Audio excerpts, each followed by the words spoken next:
Hello students, आपका SS education में स्वागत है। हम लोग पढ़ रहे हैं part of speech. Part of speech में हम लोग नाउन पढ़ रहे हैं। नाउन में हम जाति के आधार पे, कास्ट के आधार पे हमने नाउन को डिवाइड किया है कि नाउन को कास्ट के आधार पर कितने भागों में बांटा गया है। मैंने उसका वीडियो बना चुका हूं। यदि आप उस वीडियो को नहीं देखे हैं तो आप इसी वीडियो के नीचे लिंक में जा करके उस वीडियो को आप देख सकते हैं। तो आज हम लोग उसी नाउन को, पहले वीडियो में हमने कास्ट के आधार पर बांटा था, आज हम नाउन को काउंट के आधार पर बांटेंगे कि नाउन को काउंट के आधार पर कितने भागों में बांटा गया है, गणना के आधार पर नाउन को कितने भागों में बांटा गया है। तो चलिए हम देखते हैं गणना या काउंट के आधार पर नाउन को कितने भागों में बांटा गया है। तो नाउन को गणना या काउंट के आधार पर दो भागों में बांटा गया है। Number 1 countable noun,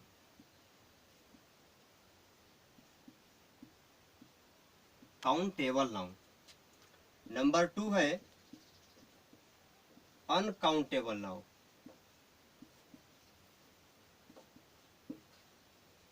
uncountable noun. नाम से ही आपको पता होगा कि यह किस प्रकार का नाउन है। इसमें देखिए काउंट, काउंटेबल में जो शुरू के जो काउंट है, काउंट का अर्थ गिनना। सेकेंड वाले में अनकाउंट, जिसे गिना नहीं जा सके। तो हम चलते हैं पहले काउंटेबल नाउन को देखते हैं। काउंटेबल नाउन को देखने के बाद हम अनकाउंटेबल नाउन को देखेंगे। तो काउंटेबल नाउन 3 नाउन से मिलकर के बना हुआ है। नंबर 1 प्रॉपर नाउन,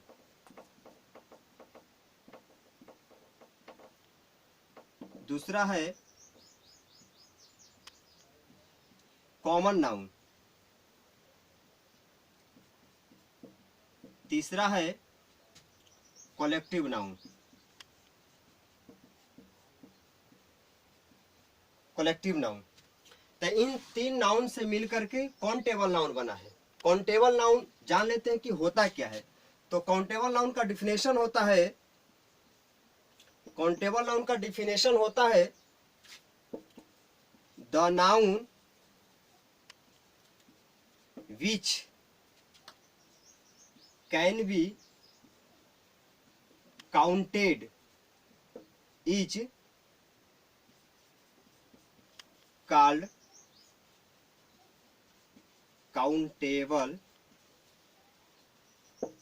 तो आप देख सकते हैं काउंटेबल नाउन का हमने डिफिनेशन लिखा है, the noun which can be counted is called countable noun. Countable noun वैसे संज्ञा को कहा जा सकता है, वैसे नामों को कहा जाता है जिसे अलग अलग करके गिना जा संभव है, जिसे गिनना संभव हो, उसे हम काउंटेबल नाउन कहते हैं। काउंटेबल नाउन किसे कहते हैं? तो काउंटेबल नाउन वैसे नामों को कहा जाता है, वैसे संज्ञा को कहा जाता है जिसे किसी नाम को अलग अलग करके आसानी से हम गिन सकते हैं, उसे काउंटेबल नाउन कहते हैं। जैसे मेरे पास एक कलम है, यदि यह मेरे पास 1 कलम है, 2 कलम है, 3 कलम है, 4 कलम है, इस तरीके से यदि नंबर में जिसे हम गिन सकते हैं, वैसे नाउन को हम काउंटेबल नाउन कह सकते हैं। जैसे एग्जांपल के तौर पर कहें बॉय, टीचर, तो हमने कहा कि काउंटेबल नाउन किसे कहते हैं। तो काउंटेबल नाउन वैसे नामों को कहा जा सकता है जिसे अलग करके गिना जा सकता है। तो अगर बॉय की बात करें तो बॉय क्या है? कॉमन नाउन है। तो कॉमन नाउन है तो बॉय कहने से दुनिया के सारे बच्चों का नाम आ जाता है, सारे लड़कों का नाम आ जाता है। तो उन सारे लड़कों को यदि अलग करके हम गिने तो वह गिनना संभव हो सकता है। यदि गिनना संभव है तो हम उसे काउंटेबल नाउन कह सकते हैं। यदि टीचर की बात करें तो टीचर कहने से सारे टीचर का बोध हो जाता है, लेकिन सारे टीचरों को यदि अलग अलग कर दिया जाए तो हम उसे गिन सकते हैं, और जिसे हम गिन सकते हैं उसे क्या कह सकते हैं? काउंटेबल नाउन कह सकते हैं। यह काउंटेबल नाउन जो होता है सिंगुलर प्लस प्लूरल दोनों हो सकता है। काउंटेबल नाउन क्या होता है? सिंगुलर और प्लूरल दोनों होता है। जब यह सिंगुलर होगा तो सिंगुलर क्रिया लेगा, जब यह प्लूरल होगा तो प्लूरल वर्ब लेगा। याद रहे कि कोई भी सब्जेक्ट यदि सिंगुलर है, कोई भी नाउन सिंगुलर है तो वह अपने साथ सिंगुलर क्रिया लेगा, यदि प्लूरल है तो प्लूरल क्रिया लेगा। काउंटेबल नाउन या सजीव भी हो सकता है और निर्जीव भी हो सकता है। सजीव भी हो सकता है और निर्जीव भी हो सकता है। जैसे एग्जांपल के तौर पर देखें, the teacher, the teacher, the chair. इस तरीके से यह काउंटेबल नाउन जो है यह सजीव और निर्जीव दोनों हो सकता है। इसके साथ आर्टिकल का प्रयोग होता है, इसके साथ आर्टिकल का प्रयोग होता है। आर्टिकल कहने का मतलब कि ए या एन या द, इन तीनों का प्रयोग हम उनमें कर सकते हैं। आर्टिकल का इन तीनों में से किसी का प्रयोग आप काउंटेबल नाउन में कर सकते हैं। जैसे एग्जांपल के तौर पर समझे, एग्जाम्पल के तौर पर अगर समझे तो कह सकते हैं कि ए बॉय। बॉय क्या है? काउंटेबल नाउन है, क्योंकि हमने कहा है कि काउंटेबल नाउन किसे कहते हैं? तो वैसे नाउन जिनको हम अलग अलग करके आसानी से गिन सकते हैं। तो बॉय कहने से सारे लड़कों का बोध होता है और उन लड़कों को जब हम अलग अलग कर लेते हैं तो आसानी से हम उसे गिन सकते हैं। तो इसे क्या कहेंगे? काउंटेबल नाउन कहेंगे। काउंटेबल नाउन के पहले हम ए का प्रयोग कर सकते हैं। दूसरा एग्जाम्पल अगर देखें, एन एलिफेंट।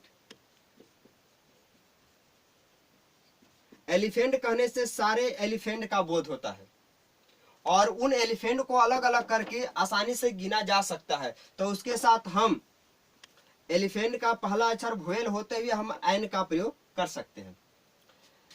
तीसरा एग्जांपल, द टीचर। टीचर कहने से क्या है कि टीचर को हम अलग अलग करके काउंट कर सकते हैं, गिन सकते हैं। इसको काउंटेबल नाउन के अंतर्गत रख सकते हैं, अर्थात द का प्रयोग कर सकते हैं। तो कह सकते हैं कि काउंटेबल नाउन के साथ आर्टिकल का प्रयोग कर सकते हैं। काउंटेबल नाउन में हम देखेंगे कि कुछ एडजेक्टिव होते हैं, जिस एडजेक्टिव का प्रयोग काउंटेबल नाउन में भी हो सकता है। जैसे many, few, A number of, the number of. ये सारे जो हैं आपको एडजेक्टिव है और इन एडजेक्टिव का प्रयोग हम काउंटेबल नाउन के साथ कर सकते हैं। जैसे कहें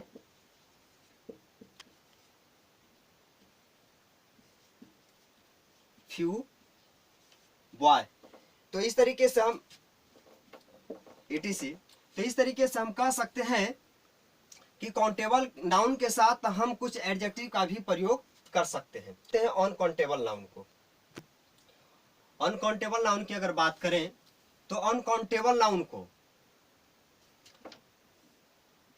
दो नाउन ने मिल करके अनकाउंटेबल नाउन को जन्म दिया है। नंबर 1 है अब्स्ट्रैक्ट नाउन, अब्स्ट्रैक्ट, और सेकेंड नंबर है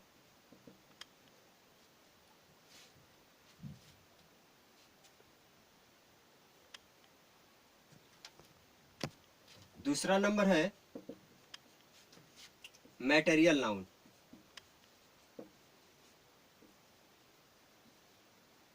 तो अनकाउंटेबल नाउन जो है अब्स्ट्रैक्ट नाउन और मैटेरियल नाउन से मिलकर के बना हुआ है। चलिए देखते हैं अनकाउंटेबल नाउन किसे कहते हैं, इसका डिफिनेशन देखते हैं। अनकाउंटेबल नाउन किसे कहते हैं? तो इसका डिफिनेशन है द नाउन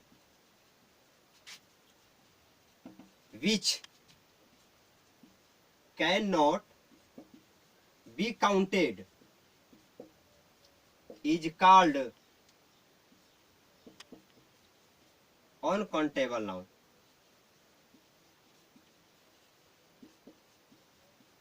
अनकाउंटेबल नाउन जैसे water, love, honesty, etc। Uncountable noun किसे कहते हैं? The noun which can be counted is called uncountable noun. वैसे नाउन, वैसे नाम, वैसे संज्ञा जिसको अलग अलग अलग करके गिना नहीं जा सकते, वैसे नाउन को हम अनकाउंटेबल नाउन कहते हैं। जैसे अगर वाटर की बात करें तो वाटर को हम अलग करके गिन नहीं सकते हैं। यदि लव की बात करें तो लव को अलग करके, प्यार को अलग करके हम गिन नहीं सकते हैं। ऑनेस्टी, ईमानदारी है, ईमानदारी को हम अलग करके गिन नहीं सकते हैं। तो जिस चीज को अलग करके हम गिन नहीं सकते हैं उसे अनकाउंटेबल नाउन के अंतर्गत रखा जाता है। यह अनकाउंटेबल नाउन जो होता है यह हमेशा सिंगुलर होता है। यह हमेशा क्या होता है? सिंगुलर होता है, और यह अपने साथ सिंगुलर वर्ब लेता है। अनकाउंटेबल नाउन निर्जीव होता है, जबकि हमने बताया है कि काउंटेबल नाउन जो होता है सजीव और अनिर्जीव दोनों होता है, जबकि अनकाउंटेबल नाउन जो होता है केवल निर्जीव होता है। यह केवल निर्जीव होता है। चलिए जैसे एग्जाम्पल के अगर तौर पर देखें, love is blind. Love is blind में देखें तो लव क्या है? इसको निर्जीव भी मान सकते हैं, और यह सिंगुलर है, और सिंगुलर है तो सिंगुलर क्रिया लेगा। आगे नेक्स्ट देखें तो अनकाउंटेबल नाउन के पहले आर्टिकल द का प्रयोग होता है, जबकि काउंटेबल नाउन में तीनों आर्टिकल का प्रयोग किया जाता है, जबकि अनकाउंटेबल नाउन में केवल द का प्रयोग किया जाता है। और यह द का प्रयोग वैसे परिस्थिति में किया जाता है जैसे कहें, एग्जाम्पल के अगर तौर पर देखें तो water is pure. Water is pure, water क्या है? यह अनकाउंटेबल नाउन है, इसे अलग करके गिना नहीं जा सकता। अगर इसके पहले अगर हम द का प्रयोग करते हैं तो यह सेंटेंस हमारा गलत होगा। अनकाउंटेबल नाउन जो होता है इसके पहले द का प्रयोग किया जाता है, लेकिन कंडीशन है कि हर अनकाउंटेबल नाउन के साथ द का प्रयोग करना गलत है। जैसे यहाँ वाटर आप देख रहे हैं, वाटर इज प्योर, तो वाटर के पहले हमने आर्टिकल द का प्रयोग किया है, यह सेंटेंस गलत है। तो आप अनकाउंटेबल नाउन में द का प्रयोग किन परिस्थितियों में कर सकते हैं? जैसे कहें कि वाटर की जो, पानी की जो अगर बात करें तो यह पानी की जो लेवल है या पानी की जो अहमियत है, इस पानी को किसी एक दूसरे से रिलेटिव अगर करके बताया जाए, जैसे कहें कि नदी का पानी, कुएं का पानी, अगर इस तरीके से एक चीज से संबोधन रिलेटिव करके अगर ऐसा किया जाए तब उस वाटर के पहले हम आर्टिकल द का प्रयोग कर सकते हैं, तब जाकर के आपका सेंटेंस सही होगा। जैसे कहें कि नदी का पानी गंदा है, तो आप कह सकते हैं the water of the river is dirty. इस कंडीशन में कह रहा है कि the water of the river, यानी कि नदी का पानी क्या है? गंदा है। तो इस परिस्थिति में आप वाटर के साथ आर्टिकल द का प्रयोग कर सकते हैं, यह सेंटेंस आपका सही होगा। जैसे सेकेंड एग्जांपल की बात करें, कहें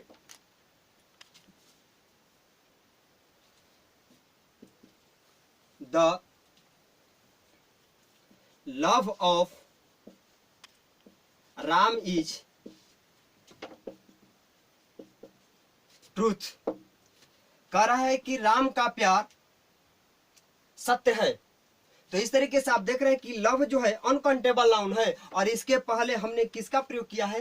तो आर्टिकल द का प्रयोग किया है। तो इस परिस्थिति में अनकाउंटेबल नाउन एक दूसरे से जब रिलेटिव हो जाता है तो वैसे सेंटेंसों में वैसे नाउनों को हम अनकाउंटेबल के साथ आर्टिकल द का प्रयोग कर सकते हैं। इस तरीके से इस सेंटेंस को गलत नहीं कह सकते, यह सेंटेंस आपका सही होगा। लेकिन यही सेंटेंस अगर कहें कि द लव इज ब्लाइंड, अगर इसी सेंटेंस को हम इस भाषा में लिखें द लव इज ब्लाइंडेड, प्यार अंधा होता है। इन परिस्थिति में एक दूसरे से रिलेटिव नहीं है, अर्थात लव के साथ, अनकाउंटेबल नाउन के साथ इस तरीके के आर्टिकल द का प्रयोग करना यह उचित नहीं होगा, यह सेंटेंस आपका गलत होगा। तो हम अनकाउंटेबल नाउन के साथ द का प्रयोग उसी परिस्थिति में कर सकते हैं जब यह एक दूसरे से रिलेटिव हो, तब हम आर्टिकल द का प्रयोग कर सकते हैं, अन्यथा हम अनकाउंटेबल नाउन के साथ आर्टिकल द का प्रयोग नहीं कर सकते। एक चीज और अनकाउंटेबल नाउन में हम प्रयोग कर सकते हैं, कुछ एडजेक्टिव हैं। जिस तरीके से कुछ एडजेक्टिव का प्रयोग हमने काउंटेबल नाउन में किया था, उसी प्रकार से कुछ ऐसे एडजेक्टिव हैं जिनका प्रयोग हम अनकाउंटेबल नाउन में कर सकते हैं, जैसे मच, लिटल। अब यहाँ हम लिटल का प्रयोग अनकाउंटेबल नाउन में कर रहे हैं, जबकि फ्यू का प्रयोग हमने कब किया था? काउंटेबल नाउन में किया था, और फ्यू का प्रयोग हम अनकाउंटेबल नाउन में नहीं कर सकते हैं। तो लिटल का प्रयोग हम अनकाउंटेबल नाउन में करेंगे, मच का प्रयोग अनकाउंटेबल नाउन में करेंगे, क्वांटिटी ऑफ हुआ इसका प्रयोग अनकाउंटेबल नाउन में करेंगे। जैसे एग्जांपल में देखें कि much money was wasted on the show. अगर इसी को काउंटेबल नाउन में अगर फ्यू मनी की बात करें, मनी की बात करें, तो यह सेंटेंस गलत हो जाएगा। इसलिए आप कुछ एडजेक्टिव का प्रयोग अनकाउंटेबल नाउन में भी कर सकते हैं। चलिए अब हम शुरू करते हैं। नाउन को स्ट्रक्चर के आधार पर कितने भागों में बांटा गया है? तो हमने पढ़ लिया कि कास्ट के आधार पे,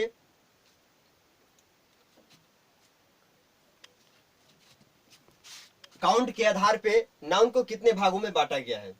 तो अब चलते हैं स्ट्रक्चर के आधार पे नाउन को देखते हैं कि कितने भागों में बांटा गया है।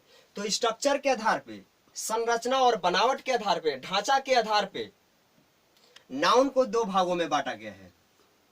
Number 1 single noun, number 2 compound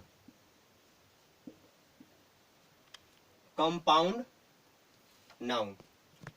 आप नाम से ही जान सकते हैं कि सिंगल नाउन किसे कहते हैं और कंपाउंड नाउन किसे कहते हैं। सिंगल का अर्थ ही होता है एक से मिल करके जो नाम बनता है, जो नाउन बनता है, उसे हम क्या कहते हैं? सिंगल नाउन कहते हैं। वह है कंपाउंड नाउन। कंपाउंड का अर्थ होता है मिश्रित, एक या एक से अधिक जब नाम मिल करके एक नए नाम का निर्माण करते हैं, तो वैसे नाउन या नामों को हम कंपाउंड नाउन के अंतर्गत रखते हैं।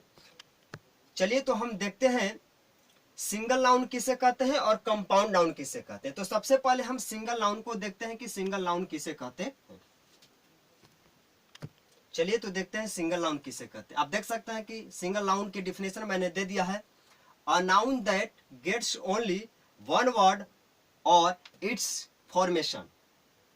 वैसे नाउन को हम सिंगल नाउन कहते हैं जो एक शब्द के योगदान से बनकर के मिले हैं।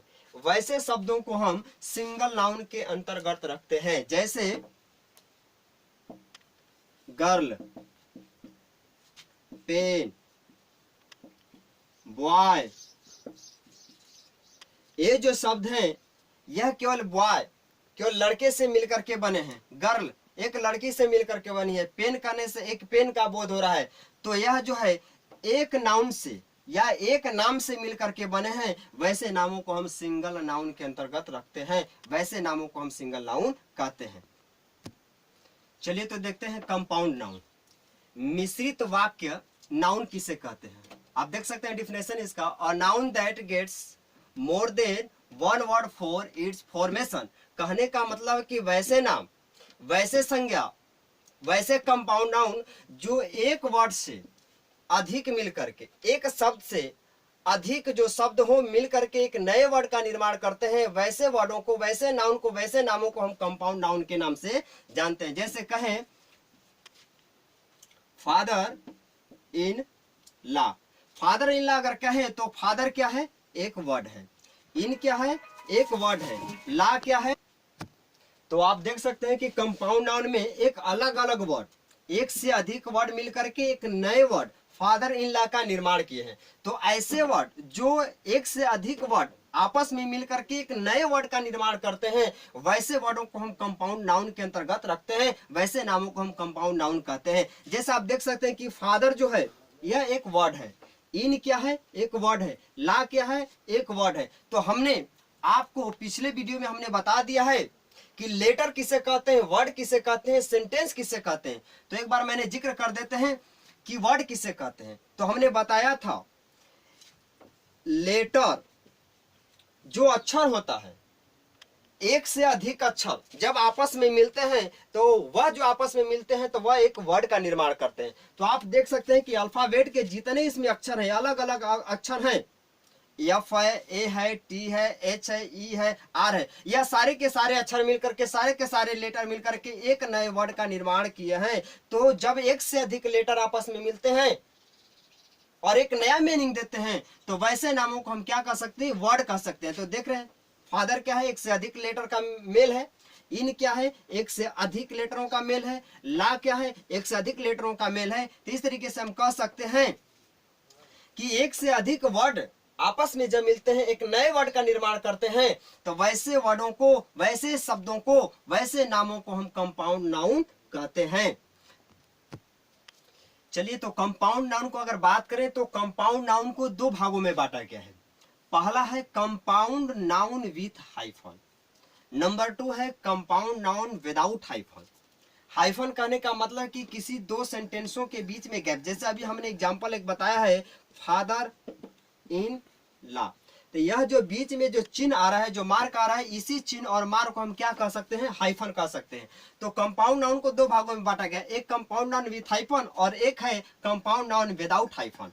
यानी कहने का अर्थ है कि एक कंपाउंड नाउन जो होता है हाइफन के द्वारा विभक्त होता है और एक कंपाउंड नाउन जो होता है बिना हाइफन का होता है। जैसे इसका अगर हम बात करें तो हमने एक एग्जांपल दिया था फादर इन ला, तो इसको क्या कह सकते हैं कि कंपाउंड नाउन विथ हाइफन कह सकते हैं, क्योंकि यह जो वर्ड है हाइफन के द्वारा विभक्त है। और कंपाउंड नाउन विदाउट हाइफन की अगर बात करें तो जैसे इसके एग्जांपल की बात करें कप, फूल, तो यह भी एक कंपाउंड नाउन है, लेकिन यह क्या है, विदाउट हाइफन है। तो इसको हम कंपाउंड नाउन विदाउट हाइफन के अंतर्गत रख सकते हैं। तो चलिए हम बारी बारी से दोनों का अध्ययन करते हैं। सबसे पहले हम कंपाउंड नाउन विथ हाइफन के बारे में जान लेते हैं कि कंपाउंड नाउन विथ हाइफन क्या है। चलिए, तो कंपाउंड नाउन के हमने डिफिनेशन दिया है, डिफिनेशन आप देख सकते हैं। एक compound noun that gets hyphen amid its words. Amid का अर्थ होता है के बीच, एमिड का अर्थ होता है के बीच। वैसा नाउन जिनके बीच में, जिनके वर्डों के बीच में हाइफन लगा हो, वैसे वर्डों को, वैसे नामों को, वैसे संज्ञा को हम क्या कह सकते हैं, कंपाउंड नाउन विथ हाइफन कह सकते हैं। जैसे एग्जांपल के तौर पर देखें brother in law, classroom. आप इन दोनों वर्डों में देख सकते हैं, आप दोनों मीनिंगों में देख सकते हैं, दोनों नामों में देख सकते हैं कि दोनों जो नाम है हाइफन के द्वारा विभक्त है।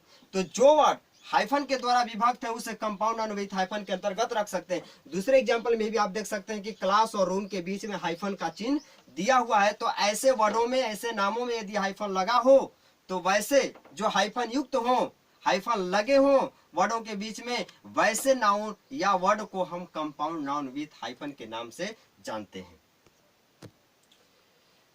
तो चलिए देखते हैं कंपाउंड नाउन विदाउट हाइफन। आप डिफिनेशन इसका देख सकते हैं, a compound noun that gets not hyphen amidst its words. Not hyphen, आप देख सकते हैं नॉट हाइफन, इट्स वर्ड्स, वैसे नाम, वैसी संज्ञा, वैसे वर्ड जिनके बीच में हाइफन का प्रयोग न किया गया हो, वैसे वर्ड जिनके बीचों में हाइफन का प्रयोग नहीं किया गया है, वैसे वर्डों को, वैसे नामों को, वैसे नाउन को हम कंपाउंड नाउन विदाउट हाइफन कह सकते हैं। तो आप समझ सकते हैं कि कंपाउंड नाउन विदाउट हाइफन किसे कहते हैं। तो कंपाउंड नाउन विदाउट हाइफन उसे कहते हैं जिन नामों के बीच में किसी हाइफन का प्रयोग न किया गया हो, वैसे नामों को हम कंपाउंड नाउन विदाउट हाइफन कहते हैं। जैसे एग्जांपल के तौर पर देखें कप, फूल, पीस्टफुल। तो ऐसे सारे नामों में अगर बात करें तो कंपाउंड नाउन विदाउट हाइफन कहते हैं, क्योंकि इनके बीच में हाइफन का प्रयोग नहीं किया गया है। अक्सर अगर कंपाउंड नाउन विदाउट हाइफन की अगर बात करें तो अक्सर कंपाउंड नाउन विदाउट हाइफन के जो एग्जाम्पल है उनकी जो लास्ट जो होती है, नोट के तौर पर देखें कि कंपाउंड नाउन विदाउट हाइफन के जो वर्ड होते हैं, जो नाम होते हैं, उनकी अंत में फूल लगा होता है। तो वैसे नामों में जिनके अंत में फूल लगा हो, बीच में हाइफन ना हो, तो उसे कंपाउंड नाउन विदाउट हाइफन कह सकते हैं। तो चलिए मैं नाउन को यहीं तक रहने देता हूं, मैं वीडियो को यहीं तक रहने देता हूं। मैं वीडियो को समाप्त करने से पहले मैं आपको बता दूं कि यदि यह वीडियो आपको अच्छी लगे तो सब्सक्राइब, शेयर और कमेंट करना ना भूलें। सब्सक्राइब आपको करना चाहिए। यदि सब्सक्राइब इस चैनल को करते हैं तो कोई भी वीडियो जब मैं अपलोड करूंगा तो इसका नोटिफिकेशन सबसे पहले आपके पास पहुंच जाएगा। तो इसलिए आप चैनल को सब्सक्राइब जरूर करें।